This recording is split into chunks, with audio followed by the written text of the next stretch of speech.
जिनेंद्र भगवान की देशना आत्म कल्याण की देशना है।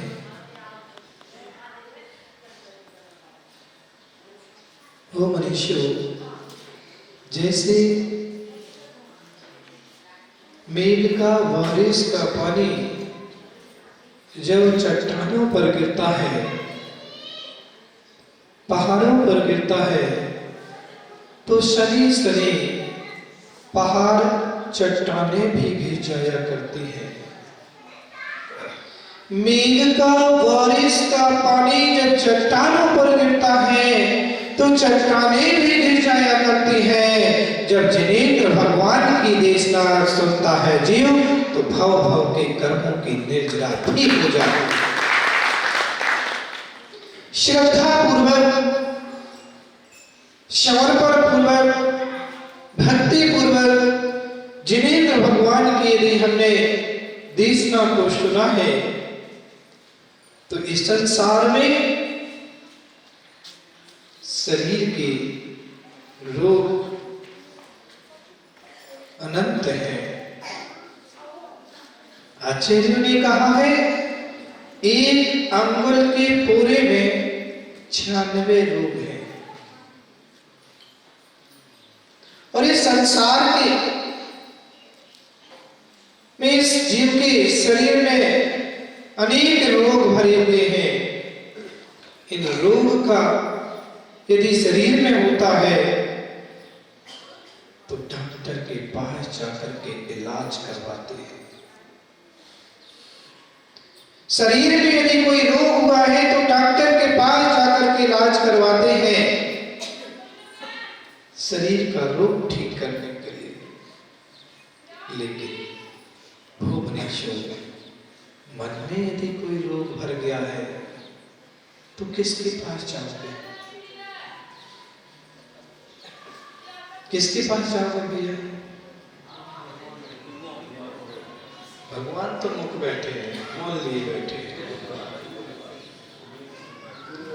शरीर के तन के डॉक्टर तो गली गली मोहल्ले मोहल्ले पैसे से मिल जाएंगे, लेकिन तन के डॉक्टर पैसे से मिल सकते हैं, लेकिन मन के रोग के डॉक्टर पैसे से नहीं श्रद्धा से मिला करते हैं, समर्पण से मिला करते हैं। और एक गुरु जो आपके शरीर के रोग को ठीक करने के लिए नहीं, मन के रोग को ठीक करने के लिए आज अपन सब इस तन की रोग को ठीक करने के लिए नहीं बैठे। वो मैना सुंदरी ने तन के रोग को ठीक करने के लिए विधान नहीं रचाया था। सत्य बताओ, कौन कौन चाहता है कि मेरे शरीर का रोग ठीक हो विधान के माध्यम से? कोई चाहता? अब नहीं कहोगे। मत भगवान की आराधना तन के रोग को ठीक करने के लिए करना, मैना सुंदरी जैसे भाव रखना। गुरु महाराज से कहते हैं कि भगवान मुझे कोई ऐसा उपाय बता दीजिए, कोई मुझे ऐसी बात बता दीजिए जिससे मैं अपने कर्म को ढीला कर सकूं, कर्म को टाल सकूं। मुनिराज ने कहा कि सिद्धों की आराधना करो। एक बार हाथ जोड़ लो, कमर सीधी कर लो, क्योंकि जब भी अपन जिनेंद्र भगवान के वचन बोले तो दोनों हाथ जुड़ जाना चाहिए। एक सूत्र में बोल रहा हूं, आपको दोहराना है। बोलो, जितने वचन औषधि, जितने वचन औषधि। जोर से बोलो, और जोर से बोलो। जैसे सामान्य में आप लोग बातें करते तो हमारी धर्मशाला तक सुनाई देती है, ऐसे ही जिनेंद्र भगवान के वचन अच्छे भाव से बोलिएगा।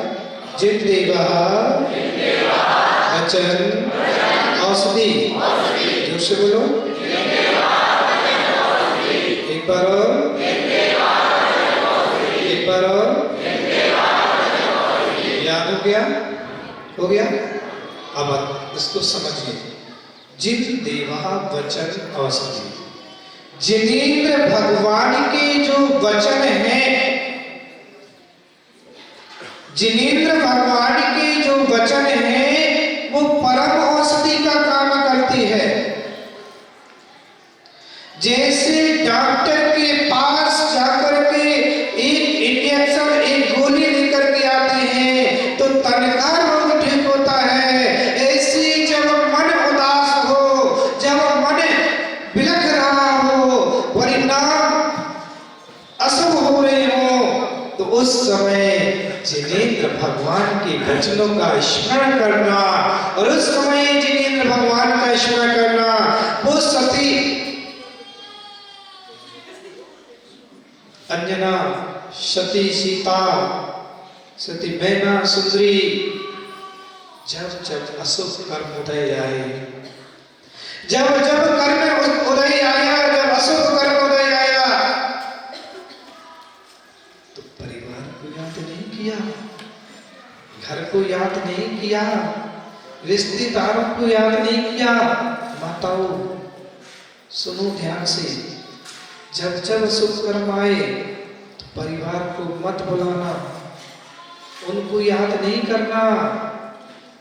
अशुभ समय में तो भगवान जिनेंद्र के वचनों का स्मरण करिए, जिनेंद्र भगवान का स्मरण करिए, जिससे हमारी रोग ठीक हो सके,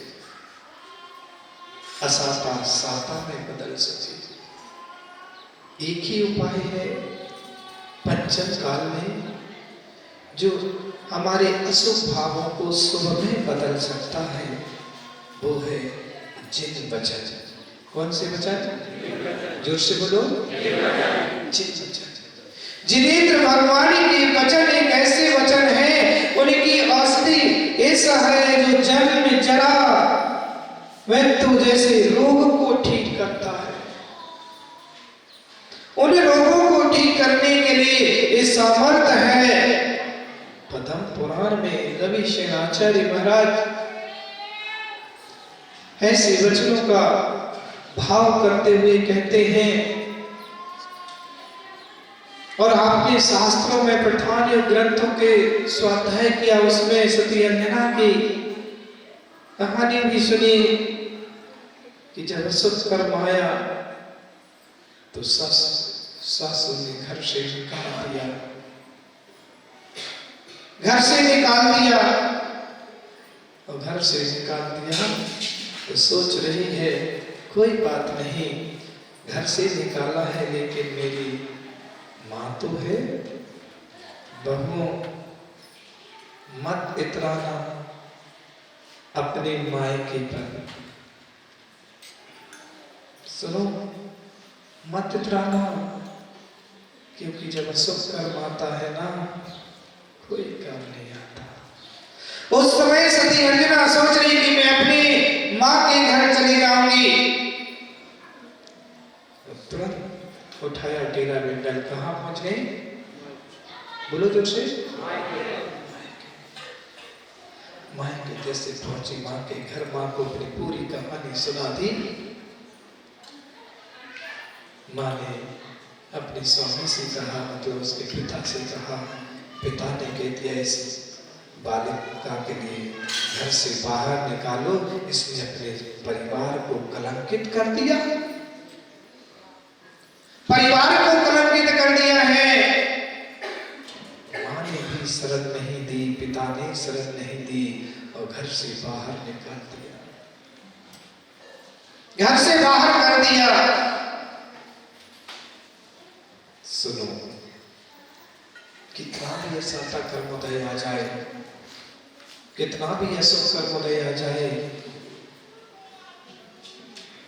कर्म सिद्धांत को अच्छे से पढ़ना, कर्म सिद्धांत पढ़ करके चलना। सिद्ध चक्र विधान पूरा कर्म सिद्धांत पर आधारित है, और आपको बता रहा है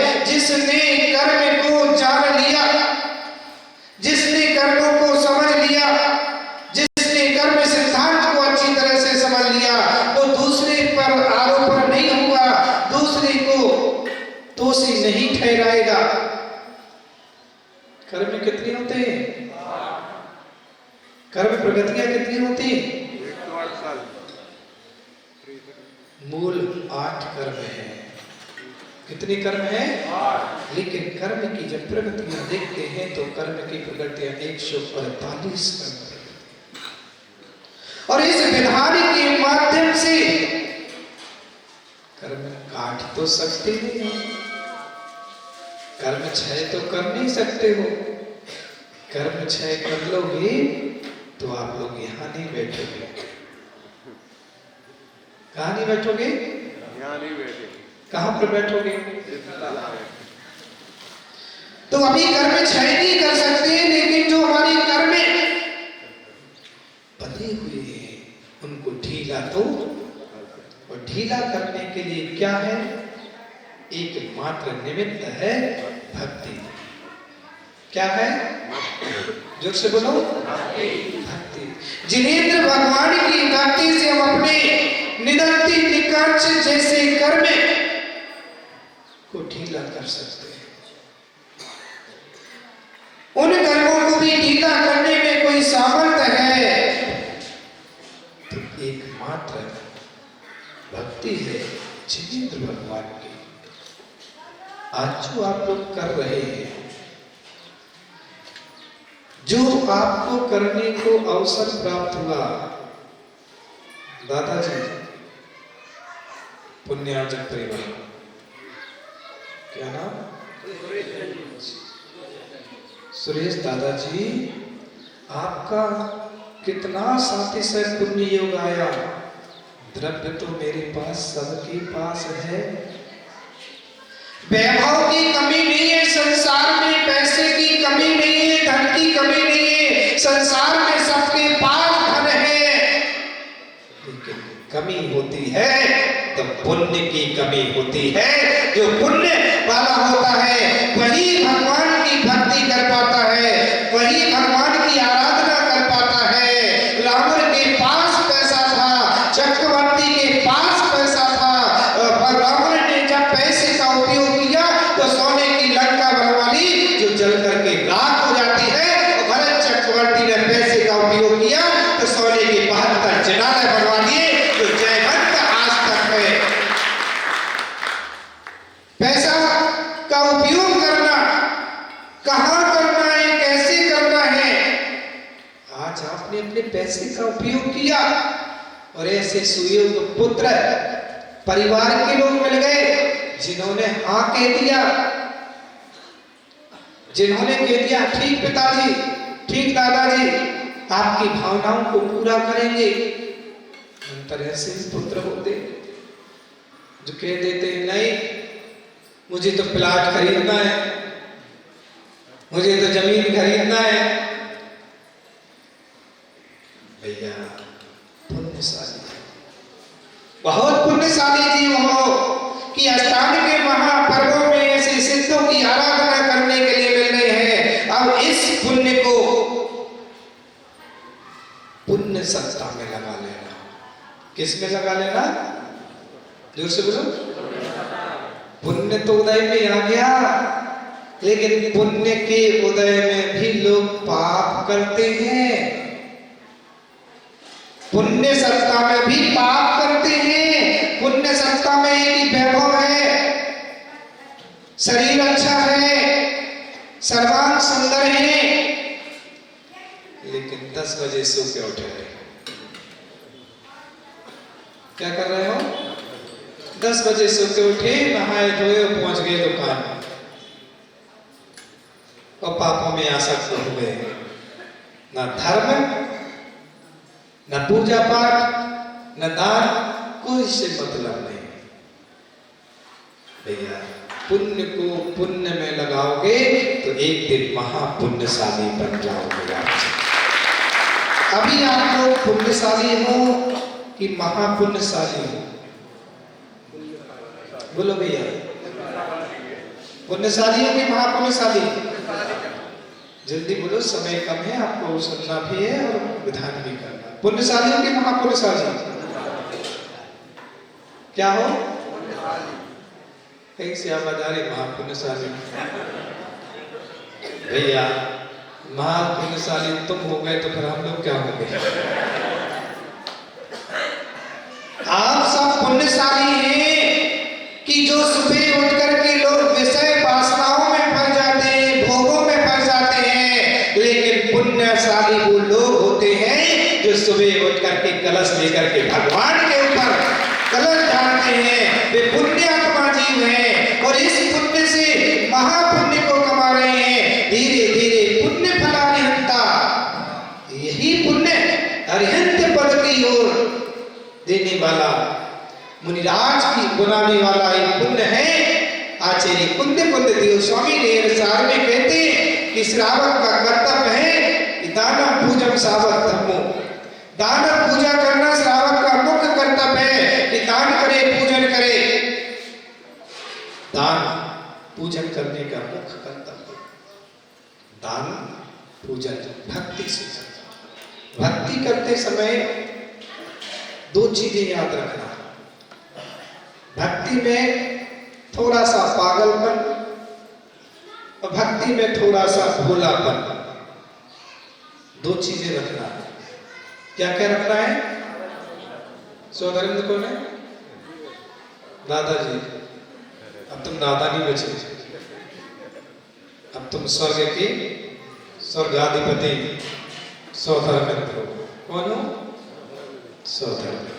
सौधर्म ध्यान रखना पूरी प्रजा के लिए, अपने इंद्र गणों के लिए भक्ति में थोड़ा सा भोलापन और थोड़ा सा पागलपन रखना है। क्या रखना है? क्या रखना है? भोलापन और पागलपन। भोलापन और पागलपन, लेकिन ध्यान इतना रखना कि दिमाग से पागल नहीं होने।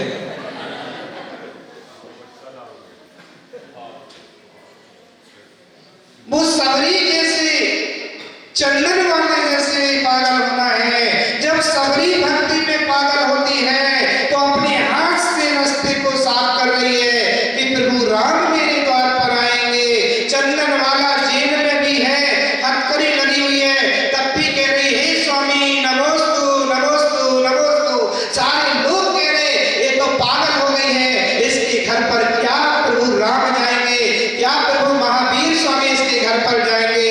तो भक्ति में ऐसी पागल होती है कि उसको नजर नहीं आया कि मेरे हाथ में बेड़ियां लगी हुई है, उसको नजर नहीं आया कि मेरे पास कुछ नहीं है, और फिर भी भक्ति करती रही। और एक दिन ऐसा आता है कि प्रभु महावीर स्वामी उस चंदन बाला के द्वार पर आ जाते और सबरी के द्वार पर राम पहुंच जाते। भक्ति करो पागल होकर के। कैसे होकर के?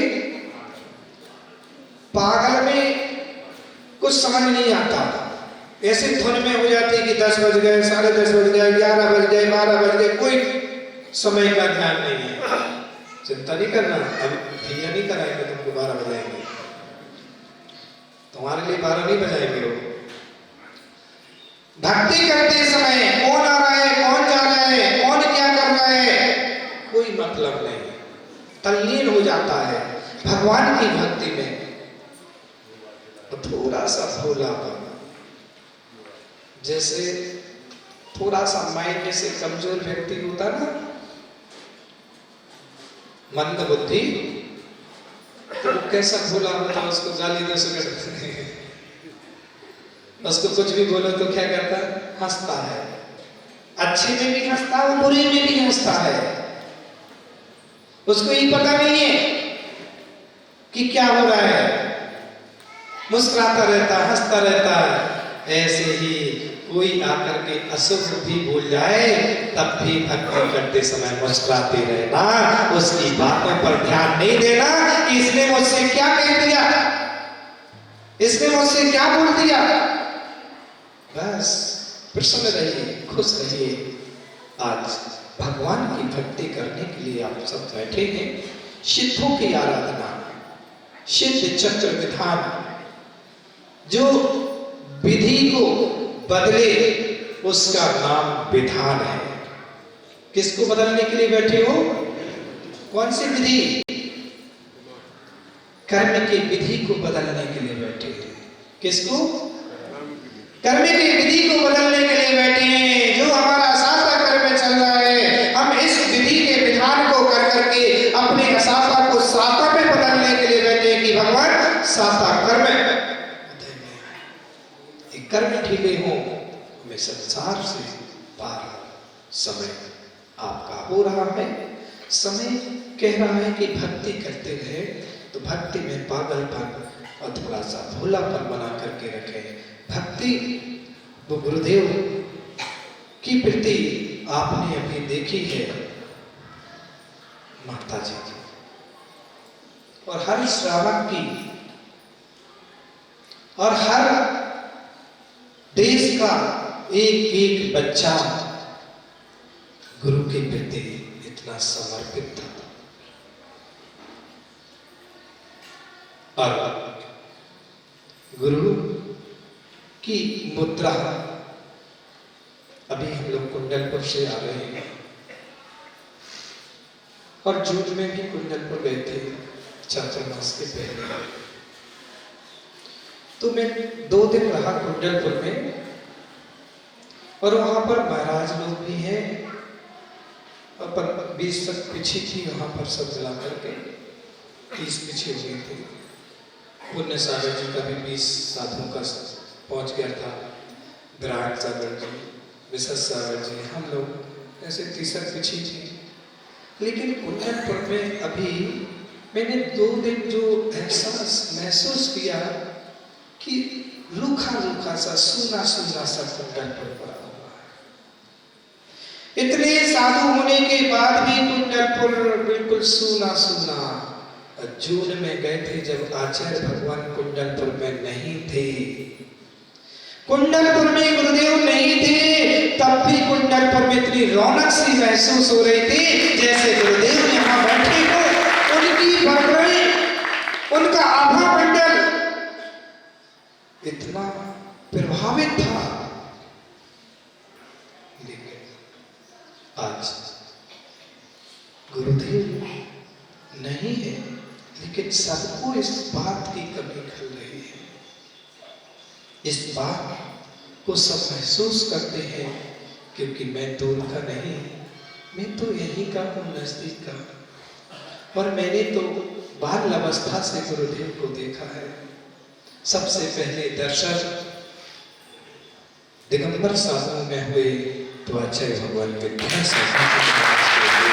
और उनके दर्शन से प्रारंभ से ये आगे बढ़ते रहे। और आज आचार्य भगवान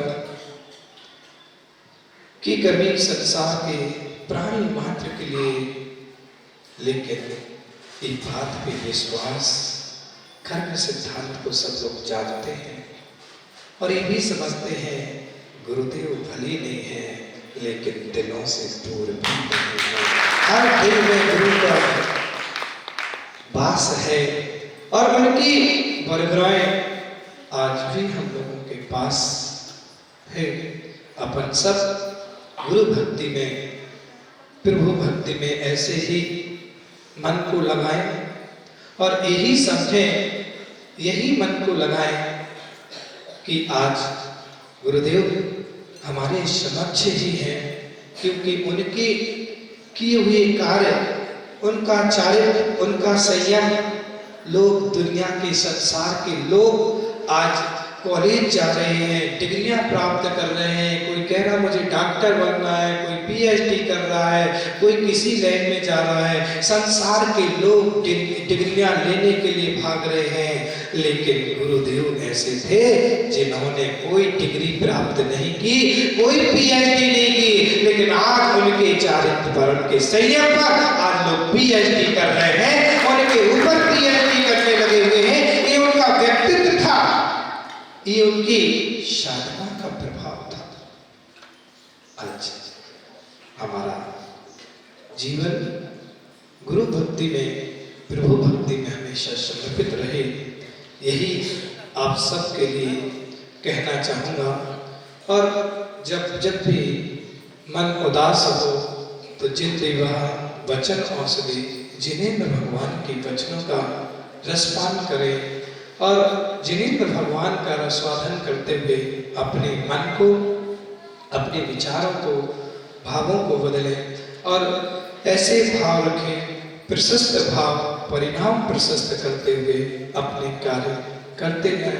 इसी मंगल भावनाओं के साथ आज यही भाव करेंगे कि हम सब जिनेंद्र भगवान की जो सिद्धों की आराधना कर रहे हैं,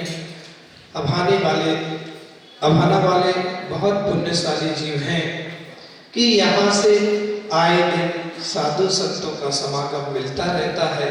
हम लोग तो अस्मात वहाँ कुंडलपुर से निकले और सोचा था कि बावरी बंद होते हुए जबलपुर चले जाएंगे, रूट वो बनाया, फिर चले, मन हुआ कि चलो आगे से निकलेंगे तो मानकपुर से सीधा नोएडा भी निकल जाएंगे, लेकिन पुण्य बरकराए तो ने विनाश स्वामी यहाँ थे और यहाँ भी पहली बार अभी हम लोगों का आना हुआ है और पहली बार इस तरफ आगमन हुआ है। नेमिनाथ भगवान के दर्शन पहले छोटे में तो बहुत किए, लेकिन मुनि अवस्था में अभी पहली बार मिल रहे हैं। यहाँ की वरदाएं, यहाँ का प्रशस्त भाव आप सब ये समझें कि हम सब जिनेंद्र भगवान की आराधना में तल्लीन होकर के अपने काम कार्य को करें। आज ऋचिवती माता जी जैसा नाम वैसा कार्य भी है, वो अंदर भाव भी वैसे जुजता के हैं, सरलता के हैं, सहजता के हैं और आकर के सीधे यहाँ पर आपके प्रवचन में भी बैठ गए यहाँ। और ऐसी सरलता और सहजता हर साधक के अंदर आ जाए तो जीवन का जो उद्देश्य है वह जीवन सफल हो जाए इसी मंगल भावनाओं से। क्योंकि संत जब एक दूसरे के पास नजदीक बैठते हैं तो समाज भी खुश होती है, आनंदित होती है। और आप सब जो यहाँ सिद्धों की आराधना कर रहे हैं, इस सिद्धों की आराधना का तो क्रम प्रथम क्रम है कि जो यहाँ पर एक साथ बैठा है वो सिद्धों में जाकर के एक साथ विराजमान हो जाएंगे। तो सिद्ध सलामत भी इसी मंगल भावनाओं से, क्योंकि कहा भी है कि दो चारुविद्याधारी मुनिराज का आगमन जब एक सिंह के लिए परिवर्तित कर सकता है तो इन साधु संतों के दर्शन से इन श्रावकों के अंदर भी परिवर्तित आ सकता है, सम्मिलित का भाव आ सकता है, सम्मिलित को लेने के भाव आ सकते हैं। इसी मंगल भावनाओं के साथ हम लोग जबलपुर की ओर आगे मंगल विहार चल रहा है, तो आगे जैसे ही समय की अनुकूलता होगी चर्चा करेंगे। ओम शांति, सर्व शांति। परम पूज्य सत्य स्वामी गुरुदेव आचार्य